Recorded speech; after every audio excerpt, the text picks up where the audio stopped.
I watched a dictator's statue fall. I've repaired schools. I served alongside America's best. I provided security for Iraqi civilians. I watched women vote for the first time. I sustained American freedom.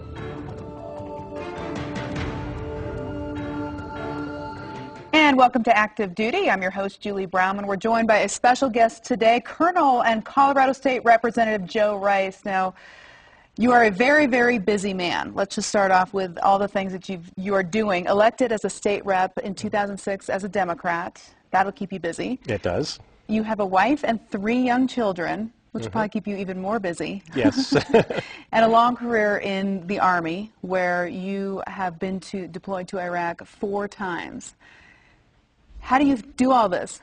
Well, often don't do them all at once, obviously. Yeah, in the Army Reserve, so Right. it's a part-time job, and it's certainly become a lot more active in the last several years. And my tours in Iraq have been fairly well spaced out. So I was there for a year at the beginning, and then home for a year and a half, there for about 6 months, home for a year and a half, there for 4 months, home for a year and a half, and then back again for 6 months. So I think I did all the math right there. Yeah, I think so. Try to catch up with the family, obviously, as much as I can when I'm home. And then the Colorado legislature is also a part-time job, which is in session 120 days a year, generally from January through May. It still sounds busy. It still sounds very good. I keep a calendar and a day timer to try to keep it all straight. I gotcha. Okay, and we'll talk about your deployments, but I'm just curious, for everybody that I meet in the military, when was that seed planted? When did you know that this was something you wanted to do for the majority of your life?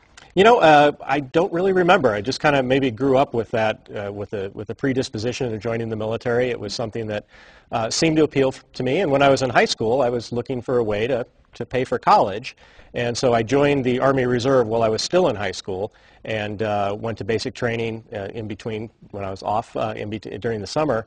And it's just pretty much been kept up ever since. I've always enjoyed being serving my country and serving in the military, and it's been again, it's been busier the last few years, but it's been a pretty good balance of being a civilian, being in the community, and then every now and then doing something for the military.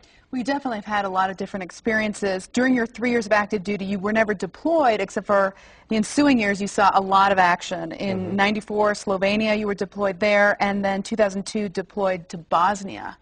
What did you take out of those 2 experiences that you later applied to when you did go to Iraq? Yeah, it was. And you mentioned the tempo has gotten busier, and that's kind of what's been happening in the world in the 90s. And so in the time in Slovenia and the time in Bosnia, and of course both used to be part of Yugoslavia, and that was in the 90s, Yugoslavia began to break up, and there were unfortunately some conflicts and 3-way civil war even. And so that was one of the times when the military, after kind of being on standby for the Cold War, with a few exceptions, obviously the Gulf War, which I didn't personally participate in, but obviously with few exceptions, the military really was training to prevent World War III and training in the event of a major outbreak. That obviously didn't happen, and then we started in the 90s having these little police action type peacekeeping missions.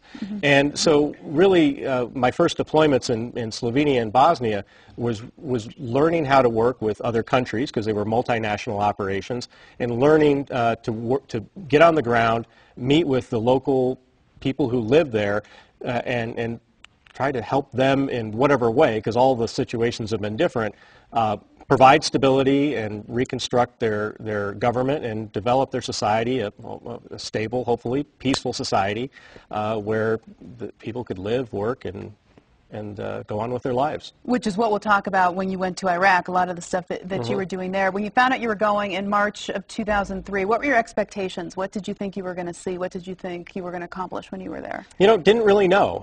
It was obviously a major call-up. We had several months of lead time. We were mobilized early and began training, and we really didn't know what our mission was going to be when we first got there. We were told a few weeks out that we would likely be responsible for any refugees. So if my unit would handle any refugee operations. So as the combat operations are going, civilians tend to sometimes flee, get out of the way. And also there was the fear at the time that Saddam Hussein would use chemical weapons, which would cause mass exoduses of people. And so that's what we were being prepared to handle. The good news is none of that ever happened. So we actually arrived in Baghdad not really quite knowing what we were going to do. Okay, we'll tell you what you did on that first deployment in March. That's coming up next on Active Duty. We'll be right back.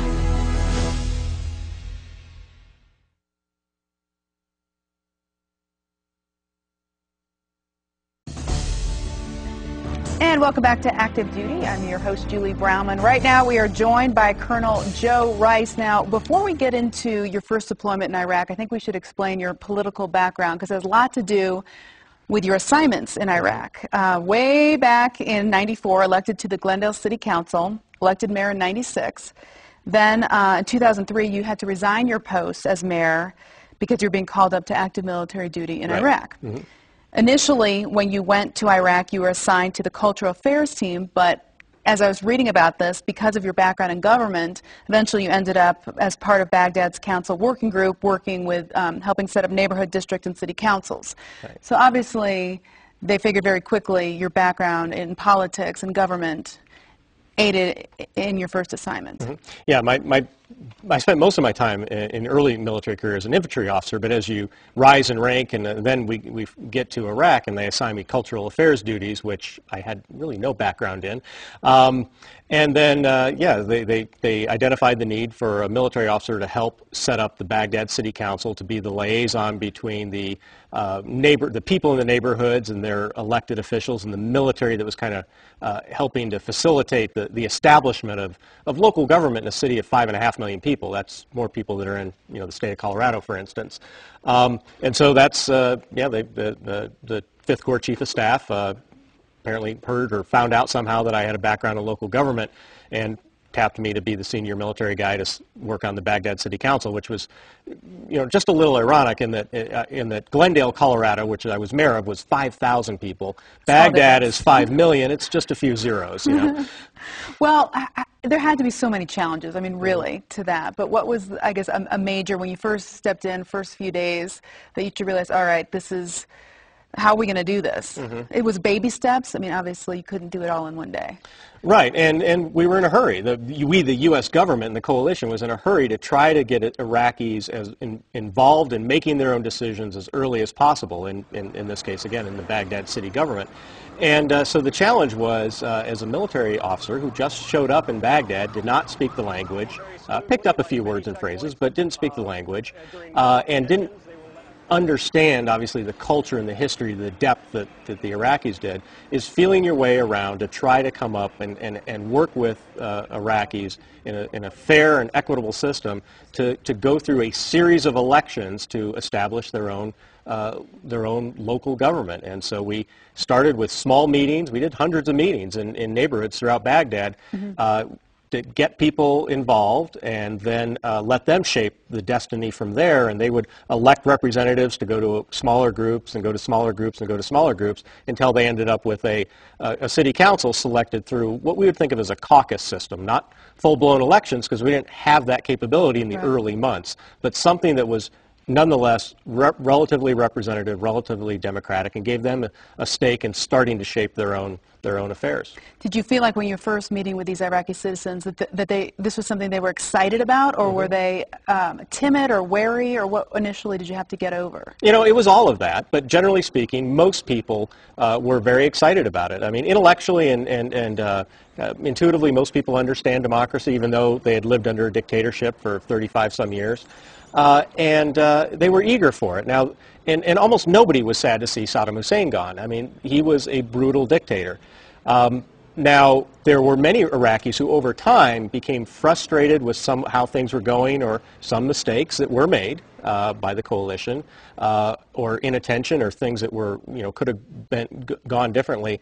And obviously you saw that in a corresponding increase in violence over the years. But generally speaking, there were so many people who were committed to establishing a democratic government, were committed to doing the right things for the right reasons, and who stuck with it throughout in those early days of enthusiasm, through the difficult times, and now, of course, we're getting to where the future looks more positive again. In that first deployment, do you have a memory of a very encouraging memory? Like, yeah, it's tough. It's going to be tough. We know this, but this could work. Do you have a memory of that? You know, there was a lot of many challenges, but yeah, I mean, I can remember one time with the Baghdad City Council members. There were 37 of them, in a very broad, diverse group, including about a third women, and otherwise it reflected the population of Baghdad and the various groups that made it up. And there was a lot of frustration because they were all getting a lot of pressure because, again, there were dire needs in Iraq and in Baghdad, and a lot of frustration they weren't able to do it. And one of the things that was, again, I kind of bringing in the local government, it was huge and important that every district, there were basically 9 districts in the city of Baghdad, and that's how the council members were elected, had some public works vehicles, some sewage trucks, and the sewage system in Baghdad, very dilapidated, it backed up a lot, and it's not just something that seems icky. In a city of 5.5 million people, when sewage backs up and flood the streets, it's a health issue and everything else.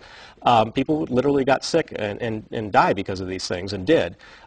And they managed to work out through some very tense negotiations. There were not enough sewage trucks to cover any of the districts. Yeah. But they came together and worked out a plan to instead of each district trying to keep their few sewage trucks and do not really enough good, they came together and came up with a plan to surge the sewage trucks in certain districts at critical trunk lines and other things that would make a difference for that local community, and then they would get their turn kind of later on. Okay. I mean, it sounds silly, but I mean, these things are important when you're trying to establish legitimacy in a country. You have to provide basic services. Absolutely. I want to ask you one question before we go to break. During that time, I believe, you met an Iraqi citizen named Rod Al-Kurdi. He approached the military to get help for an injured friend. He spoke good English, so he ended up being an interpreter. Later on, you would play a very significant part of his life. What was special about him when you met him?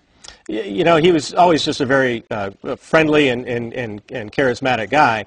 Honestly, it wasn't nothing really struck me out. I met a lot of great people in the first tour, and so I'd say this, but almost he didn't really stand out in the first tour. He was one of many great people that were risking their lives to work with and to try to build something in their own country. But later, as I went back in future tours, as I kept running into him, and he was sticking with it in some very difficult and dangerous work, that's when a different kind of relationship began to develop. Yeah, and we'll talk about that a little bit later in the show. Coming up next on Active Duty, we'll talk to Colonel Joe Rice about going back to Iraq 3 more times. We'll be back right here on Out.